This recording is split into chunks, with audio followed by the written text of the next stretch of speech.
بسم اللہ الرحمن الرحیم۔ ڈسکور اوریجنل کے معزز ناظرین السلام علیکم۔ اب کس نمبر 367 ملاحظہ فرمائیں۔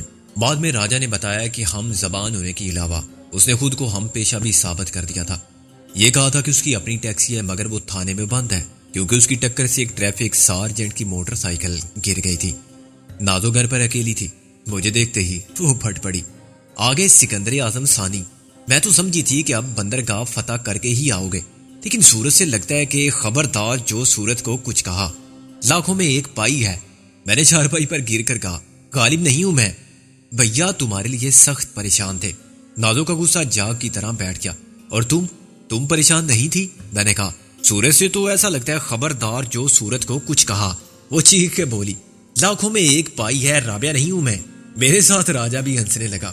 اس سے پہلے وہ اپنے گڑے کو گور رہا تھا جو ایک کونے میں رکھا ہوا تھا۔ اسی وقت اکرام شیخ آ گیا۔ میں نے محسوس کیا کہ اس کا رنگ بھی کچھ چھوڑا ہوا ہے۔ کیا بات ہے؟ میں نے کہا، یہاں بھی نوٹس مل گیا کیا؟ اکرام شیخ مسکرایا، نہیں یار، تم سناؤ، آج کیا کرتے رہے؟ جھک مارتے رہے، میں نے کہا، اور انہیں خیرات کی کمائی کرنے سے پولیس کے ڈنڈے کھانے، دوست محمد کے علاوہ اکبر سیٹھ سے ملنے تک کے سب واقعات سنا دیے۔ نازو اور اس کا بھائی ہنستے رہے، لیکن مجھے پھر احساس ہوا کہ ان کی ہنسی زبردستی کی ہے۔ اکرام، تو کیا چھپا رہا ہے مجھ سے اور کیوں چھپا رہا ہے؟ میں نے کہا، وقت کم ہے اس لیے فوراً بتا دے۔ ایسی کوئی بات نہیں یار، اکرام نے کہا، چلو کھانے کے لیے ہاتھ منہ دھو ڈالو۔ آج ایک عجیب واقعہ پیش آیا ہے۔ وہ کیا؟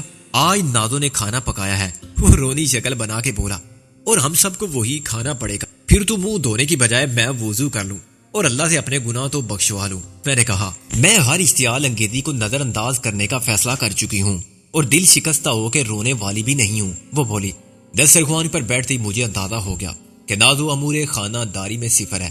اس نے جو چیز مٹر پلاؤ کے نام سے ایجاد کی تھی وہ اتنی خشک اور بد مزہ تھی کہ میں اور اکرام ٹھنڈیاں ہیں بھرتے رہے اور پانی کے ساتھ نوالے خلق سے اتارتے رہے۔ راجہ کا حال ہم دونوں سے بھی ابتر تھا۔ مٹر اور چاول جو ہمارے معدے کے تالاب میں تیر رہے ہوں گے۔ میں نے کہا، جب پانی بخارات بن کے اڑ جائے گا تو مٹر چاول ایسے ہو جائیں گے جیسے کنکر پتھر، اور جب ہم حرکت کریں گے تو ہمارے پیٹ میں سے ایسی آواز آئے گی جیسے ہم آدمی نہیں جن جنے ہیں۔ اکرام بولا۔ نازو کا چہرہ سر ہوا مگر وہ غصے کو پی گئی۔ مرغ قورمے کے لیے پلاسٹک کی مرغی اچھی رہتی ہے۔ میں نے کہا، اب یہ ٹانگ دیکھیے، اسے آپ 10 بار شوربے میں ڈال کے 10 مہمانوں کے سامنے رکھ سکتے ہیں، ویسے لگتی بالکل اصلی ہے۔ اکرام نے کہا، نفسیاتی اطمینان ضرور حاصل ہوتا ہے کہ ہم چکن قورمہ کھا رہے ہیں۔ جب کھیر لائی گئی تو حالات بگڑ گئے۔ اکرام نے اسے دودھ چینی چاول کا زیاں قرار دیا۔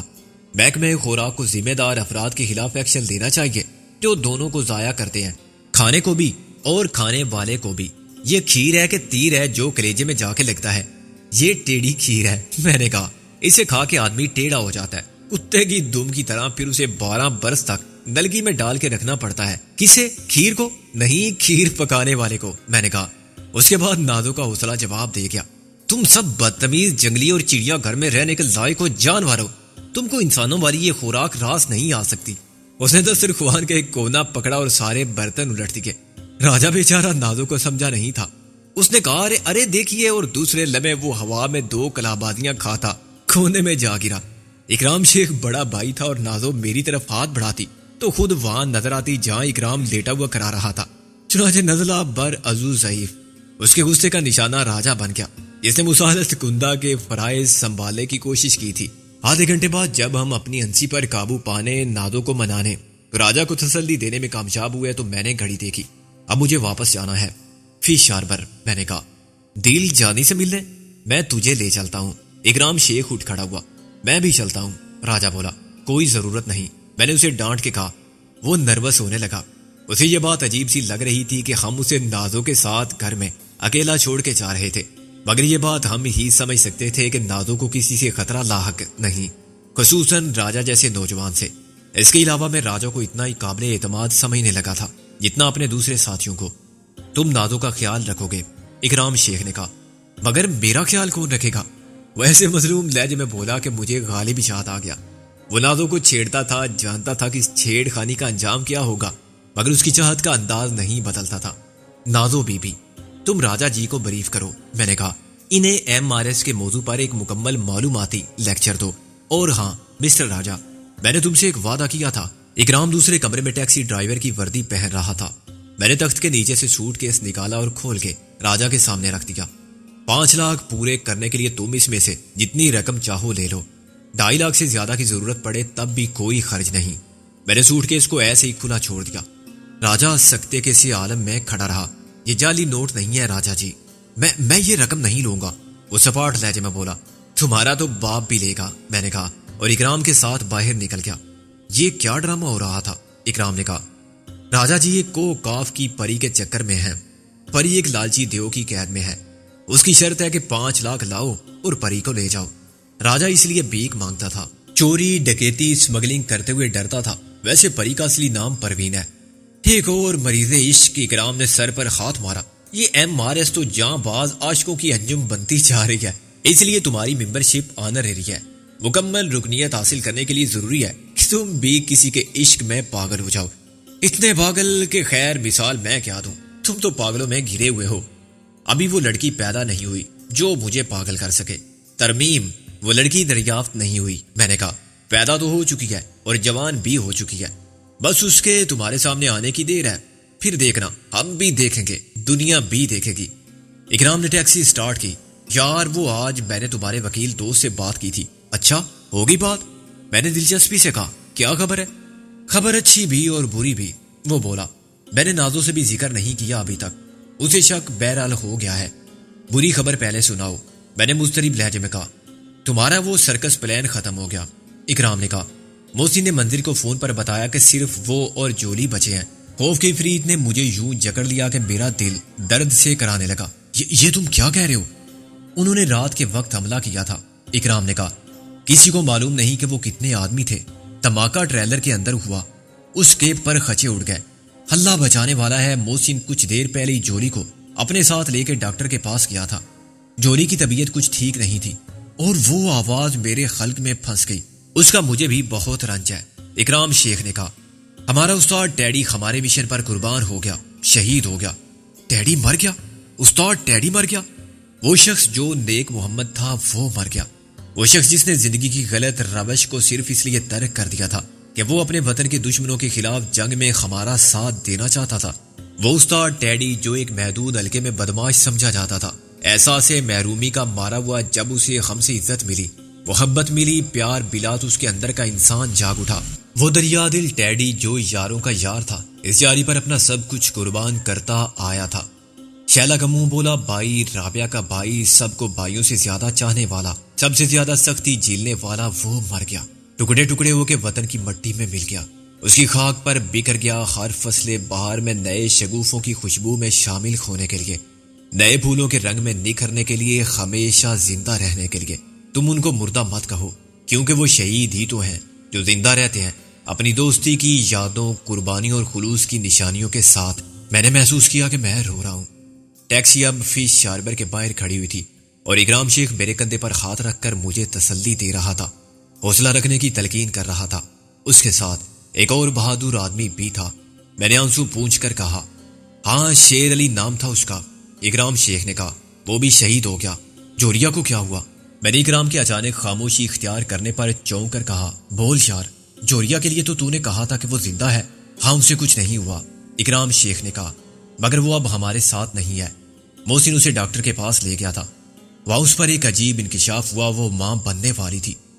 میرے دماغ کو بجلی کا سا جھٹکا لگا، ماں بننے والی تھی؟ یہ کیسے ہو سکتا ہے؟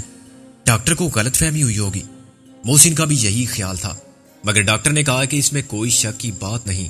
اکرام نے کہا۔ محسن واپسی پر اس سے نہیں بولا۔ جوریا نے خود ہی بات کی تھی اور کہا تھا کہ محسن بھائی، آپ کو تو سب معلوم ہو ہی کیا ہے، میں نے آپ کے اعتماد کو دھوکہ دیا، میں گناہگار ہوں، مجھے جانے دے۔ محسن نے اسے مارا اور پوچھا کہ اسے شیر علی سے محبت ہو گئی تھی تو کیا وہ الو کا پٹھا شادی کے لیے نہیں کہہ سکتا تھا؟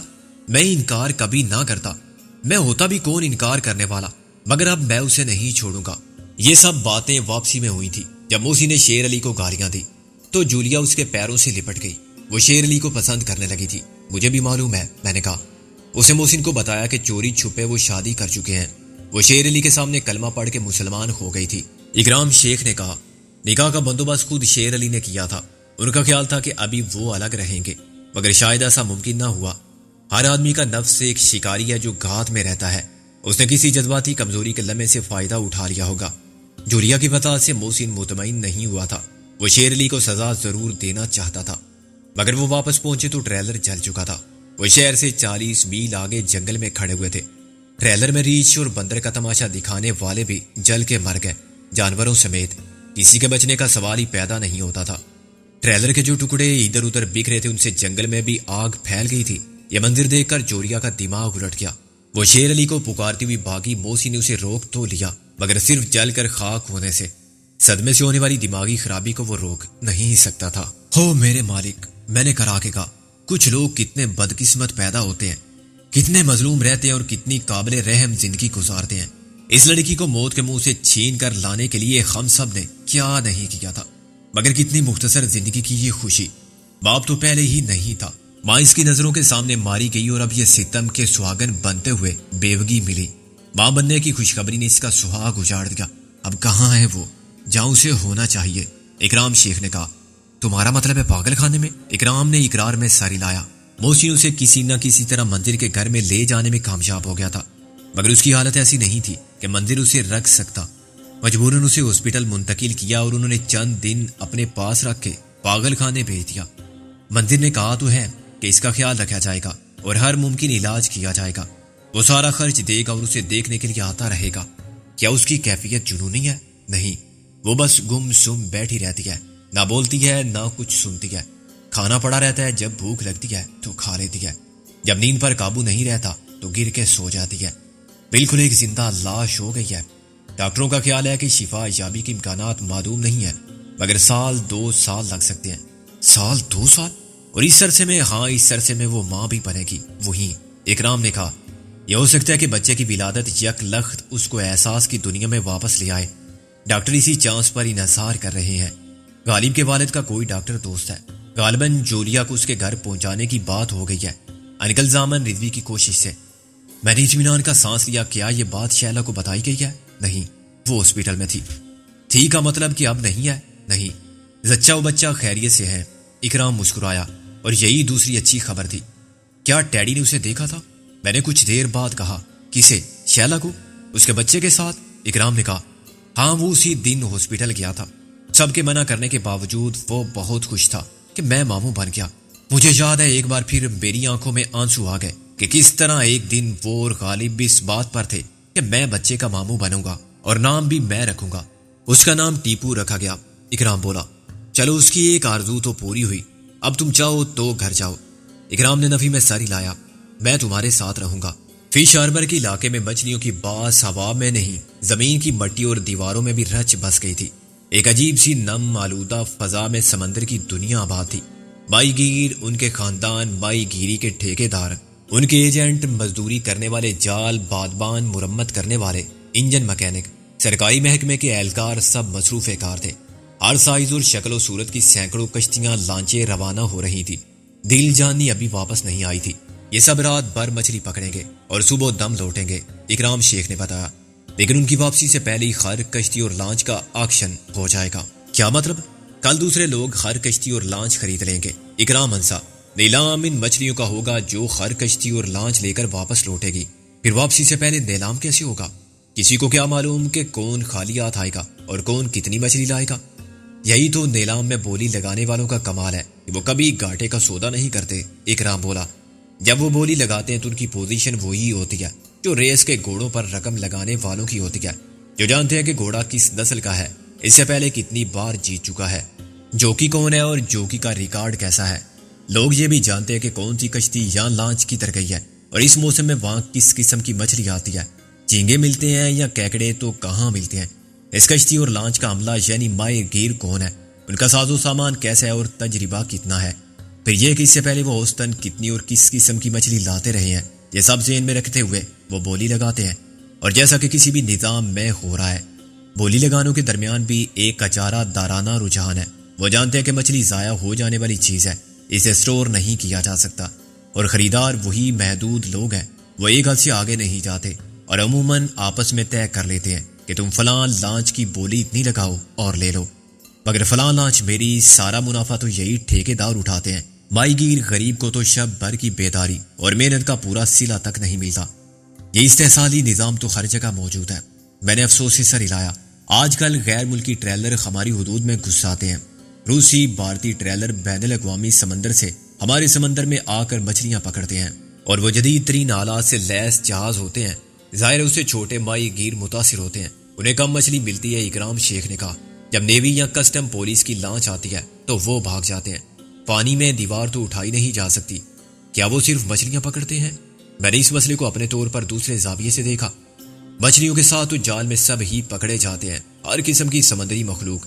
میرا مطلب تھا کہ کیا وہ مچھلیاں پکڑنے کے سوا کوئی کام نہیں کرتے؟ میں نے کہا، کر تو سکتے ہیں نا۔ ہاں، کرنے کو تو سب کچھ کر سکتے ہیں۔ اکرام شیخ نے میری بات کو سمجھتے ہوئے کہا۔ ہم دونوں ایک وسیع شیڈ کے اندر ٹہل رہے تھے۔ رات کے وقت سمندر میں کون دیکھتا ہے کہ کس نے کس سے کیا لیا اور کس کو کیا دیا؟ میں نے کہا، ہماری سمندری حدود کہاں تک ہے؟ غالباً 200 میل تک۔ پھر تو یہ بہت آسان ہے۔ میں نے کہا کہ ہماری کوئی ماہی گیری کی لانچ اسلحہ لے کر جائے، مقررہ وقت پر کوئی ٹریلر یہ دیکھتے ہوئے کہ دیکھنے والا کوئی نہیں ہے ہماری حدود میں داخل ہو جائے۔ 2-4 میل اندر یا مائل کا فرق کیسے پتہ چلے گا؟ ہاں، 2 گھنٹے تک لانچ اور ٹریلر ساتھ ساتھ سفر کرتے رہیں تب بھی کسی کو اعتراض نہیں ہوگا، اور اگر خطرہ دیکھا تو دونوں واپس اپنی اپنی سرحد میں بھارتی اور روسی ٹریلر پکڑے بھی جاتے ہیں، مگر پھر ڈپلومیٹک سطح پر بات چیت کے ذریعے چھڑا لیے جاتے ہیں، یا ایک تیسری پارٹی سمندر میں موجود رہتی ہے جو ان کے سودے میں اپنا کمیشن وصول کرتی ہے اور انہیں کلیئر کر دیتی ہے۔ اس تیسری پارٹی کو ہی 5th کالم بھی کہتے ہیں۔ گھر کا بیدی بھی جو لنکا ڈاتا ہے، میں نے کہا، وہ دوست نما دشمن جو پیٹھ میں چھرے سے وار کرتا ہے۔ او بھائی، کون پوچھتا پڑا تھا دل جانی کو؟ ایک مکرانی نے چلا کر کہا، وہ آ گیا ہے دل جانی۔ کدھر؟ کہاں؟ میں اور اکرام اس کی طرف لپکے۔ وہ ہری پیلی لائن والا لانچ نہیں ہے؟ مکرانی نے انگلی کے اشارے سے بتایا۔ میں اور اکرام شیخ واپس ہوئے اور اس بر تک گئے جہاں سے گزر کے دل جانی کا عملہ واپس آ رہا تھا۔ آگے پیچھے 4 آدمی کسی بات پر بحث یا لڑائی میں مصروف تھے۔ او بابا، ہم بولتا پڑا ہے کہ انجن ایک دم ٹائٹ ہے اور تم ہماری بات نہیں مانتا۔ تمہاری بات مانے گا استاد، مگر وہ گڑ گڑ کا آواز پہلے نہیں تھا، وہ ٹھیک ہو جائے گا۔ وہ پسٹن کا آواز نہیں ہے۔ نیا شاپٹ جب چاہو ہوئے گا تو آواز ختم ہو جائے گا، نہیں ہوئے تو ہم کو بولو، تمہارا پیسہ واپس۔ ہم مکینک ہے، کوئی لپڑے باز نہیں ہے۔ لپڑے باز تم کو کون بول سکتا ہے استاد؟ تم تو خالی پیلی میں ناراض ہوتا پڑتا ہے۔ یہ لو 800 روپے۔ استاد کہلانے والے نے نوٹ گنے بغیر اپنی نیلی ڈانگری کی ایک جیب میں ٹھونس لیے اور ایک طرف چل پڑا۔ اکرام شیخ اس کے پیچھے گیا۔ یہ دوست محمد ہے؟ میں نے 800 دینے والے سے پوچھا۔ ہم ہی دوست محمد ہے، وہ بولا، مگر تم دوست محمد پردیسی ہے۔ ایک دم ٹھیک۔ تم کون ہے؟ ہم کو کیسے جانتا ہے؟ وہ ہاتھ ملا کے بولا۔ تقریباً 45 سال کے اس جفا کا شخص کا پنجہ ایک فولادی شکنجا تھا۔ مجھے کسی نے بتایا تھا کہ تم لانچ فروخت کر رہے ہو۔ میں نے کہا، کون بولا تھا یہ لانچ بیچ دے گا؟ ہم تو پھر خود کیا کرے گا؟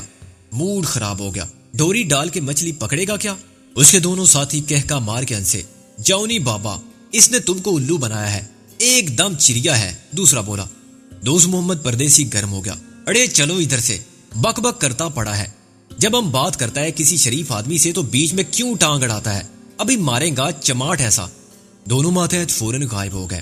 میں نے دوست محمد پردیسی سے معذرت کی۔ اس نے دوستانہ طریقے پر مجھے بتایا کہ فلاں لانچ بیچنے کی بات چل رہی ہے، مگر میں ناواقف لگتا ہوں، اس لیے دلالوں سے بچوں اور فلاں لانچ کے مالک سے براہ راست بات کر لوں۔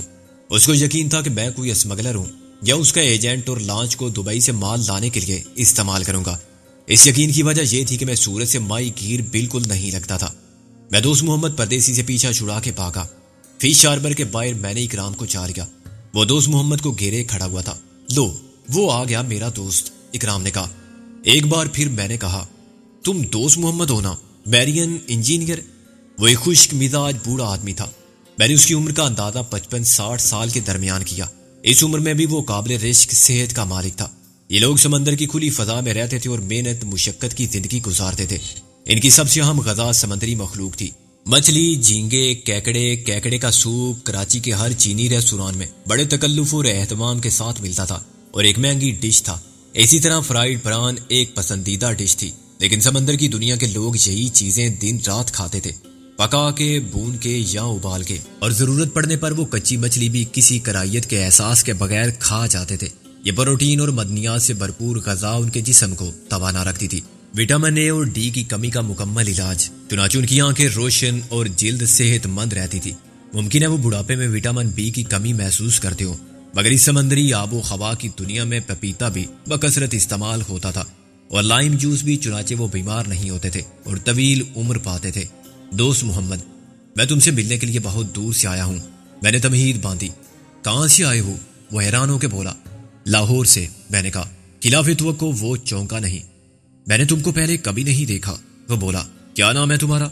کیا ہم کہیں اکیلے بیٹھ کے بات نہیں کر سکتے؟ میں نے کہا، یہاں کیا ہے؟ وہ بولا، اچھا آؤ ہوٹل میں بیٹھتے ہیں۔ ہوٹل میں نہیں، میں نے کہا، تمہارے گھر۔ میرا گھر؟ وہ ایک کھٹارا کار کی طرف بڑھتے بڑھتے رک گیا۔ میرا تو کوئی گھر نہیں۔ یہ کار تمہاری ہی ہے نا؟ میں نے کہا۔ اس میں بیٹھ کے تم کہاں جا رہے تھے؟ شہر کی طرف، کسی ہوٹل میں رات گزارنے کے لیے۔ کیا میں تمہارے ساتھ چل سکتا ہوں؟ ہم راستے میں بات کر لیں گے۔ کوئی ضرورت نہیں، یہاں بات کرو ورنہ جاؤ۔ وہ بگڑ گیا۔ دوست محمد، میرا نام سکندر بخت ہے، میں نے مضبوط لہجے میں کہا۔ وہ میری صورت دیکھتا رہ گیا۔ اچھا آگے بولو۔ میں رابعہ سے ملنے، اسے اپنے ساتھ لے جانے کے لیے آیا ہوں، میں نے کہا، اور ادھر ادھر دیکھ کر یقین کر لیا کہ میری بات سننے والا کوئی نہیں ہے۔ دوست محمد کی کار ایک پرانے شیڈ کی اوٹ میں کھڑی ہوئی تھی۔ تو لے جاؤ، مجھ سے کیوں پوچھتے ہو؟ میں کیا باپ ہوں رابعہ کا؟ اور یہ رابعہ کون ہے آخر؟ دوست محمد، ایسے بات بگڑ جائے گی۔ تم رابعہ کو جانتے ہو؟ میں نے پرسکون لہجے میں کہا۔ رابعہ؟ وہ سوچنے لگا، تم اس کی بات تو نہیں کر رہے ہو؟ نور محمد کی بیوی کی؟ تم کو گولی مار دے گا وہ۔ لا حول ولا قوت الا باللہ۔ میں کسی کی بیوی کو بگا کے نہیں لے جانا چاہتا۔ میں جس رابعہ کی بات کر رہا ہوں وہ کسی کی بیوی نہیں ہے، اور تو کسی رابعہ کو نہیں جانتا میں۔ میرا اسرا جواب دینے لگا، بکواس کرتے ہو تم، میں رابعہ کاری کی بات کر رہا ہوں۔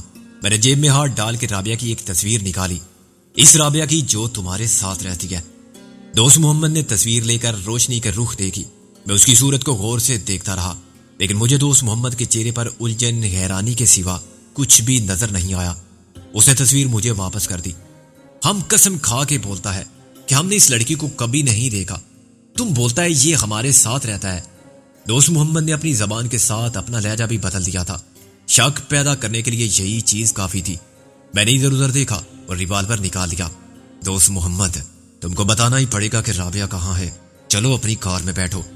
دوسری آنکھ سے میں نے اکرام کو اشارہ کیا کہ وہ جائے۔ دوست محمد کا رنگ اڑ گیا تھا۔ وہ کچھ دیر ساکت و سامت کھڑا رہا اور پھر کار میں بیٹھ گیا۔ اس کے دروازے مکفل نہیں تھے، یہ لیفٹ ہینڈ ڈرائیو گاڑی تھی، چنانچہ میں اس کے دائیں جانب والی سیٹ پر بیٹھا۔ یہ دکا سٹارٹ گاڑی ہے، دوست محمد اونٹوں پر زبان پھیر کے بولا، اور اسی وقت مجھے احساس ہوا کہ اس کار میں ہم دونوں کے علاوہ بھی کوئی موجود ہے۔ میں نے پلٹ کر دیکھا اور ریوالور میرے ہاتھ میں کانپنے لگا۔ مجھے یوں لگا جیسے یہ حقیقت نہیں، خواب ہے۔ کسی دشواری کے بغیر دوست محمد نے ریوالور میرے ہاتھ سے چھین لیا۔ میں نے اس کی مذاق اڑانے والی ہنسی کی آواز سنی۔ ایک ساتھ دو خطرناک قسم کے ریوالور میری جانب یوں اٹھے ہوئے تھے کہ میرے لیے حرکت کرنا ممکن ہی نہ تھا۔ وہ ہاتھ کس کے تھے جو ریوالور لیے خاموشی سے ایک کٹھارا گاڑی کی پھٹی ہوئی گرد آلود سیٹ پر براجمان تھے؟ یہ میں نہیں دیکھ سکتا تھا۔ انہوں نے نقاب پوشی کا آسان اور سستا طریقہ اختیار کیا تھا جو ولایت کے قانون شکن عناصر میں بہت مقبول تھا، لیکن یہاں میں نے دیکھا تھا کہ چہرہ چھپانے کے لیے لوگ چادر یا پگڑی جیسی چیز کو ڈانٹے باندھنے کے لیے استعمال کرتے تھے، جو خاصا مشکل اور الجھن پیدا کرنے والا طریقہ تھا۔ اگلی سیٹ پر دونوں حضرات نے بڑے سائز کی سیاہ نائلون کی جرابوں کا ایک جوڑا استعمال کیا تھا۔ ایک جراب کو ایک نے کھینچ کر چہرے پر یوں چڑھا لیا تھا اور دوسرے نے دوسری جراب کو سر کے سائز میں تھوڑا بہت فرق ہونے سے کوئی فرق نہیں پڑتا تھا، کیونکہ نائلون کی جراب میں لچک بہت زیادہ ہوتی ہے۔ اب ان دونوں کے سر دو سیاہ رنگ کے گولے سے نظر آتے تھے۔ چہرے کے نقوش بالکل غائب ہو گئے تھے، صرف ناک کا ابھار تھا جو محسوس ہوتا تھا، ورنہ جرابیں ان کی گردن سے بھی نیچے تک آ گئی تھی۔ آنکھوں کی جگہ دو چھوٹے چھوٹے سوراخ تھے جن میں سے وہ یقیناً مجھے گھور رہے تھے۔ ان کے ماسک ہی نہیں، کپڑے بھی کالے تھے، اور یہی وجہ تھی کہ میں انہیں گاڑی میں بیٹھنے سے پہلے نہیں دیکھ سکا تھا۔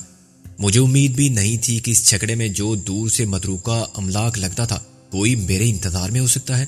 یہ کیا مذاق ہے بابا، میں نے فقیرانہ لہجے میں کہا۔ فقیروں کی طرف توپوں کا رخ کر کے کیا ملے گا؟ کشکول میں کچھ ڈالو گے تو ثواب پاؤ گے۔ سائیں سکندر، یہ ڈرامہ ابھی چھوڑ دو، دوست محمد نے کہا۔ پہلے تو ذرا نیچے اترو اور دھکا لگاؤ گاڑی کو۔ میں نے ایک ٹھنڈی سانس بھر کے کہا، اچھا فقیر سے دھکا لگواؤ گے تو دنیا میں دھکے کھاؤ گے، اور نیچے اتر گیا۔ ایک نقاب پوش بھی میرے ساتھ اتر آیا۔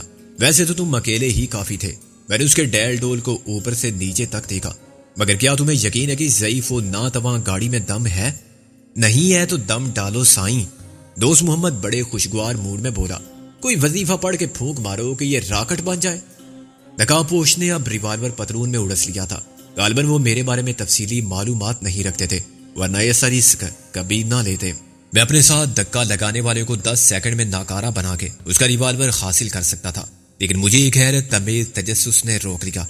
میں جاننا چاہتا تھا کہ یہ کون لوگ ہیں اور کس قسم کے لوگ ہیں۔ رابعہ نے تو کہا تھا کہ دوست محمد کے ساتھ وہ بالکل محفوظ ہے، لیکن میرے ساتھ دوست محمد کا رویہ ذرا بھی دوستانہ نہیں تھا۔ مجھے یہ بھی اطمینان حاصل تھا کہ میں اکیلا نہیں ہوں۔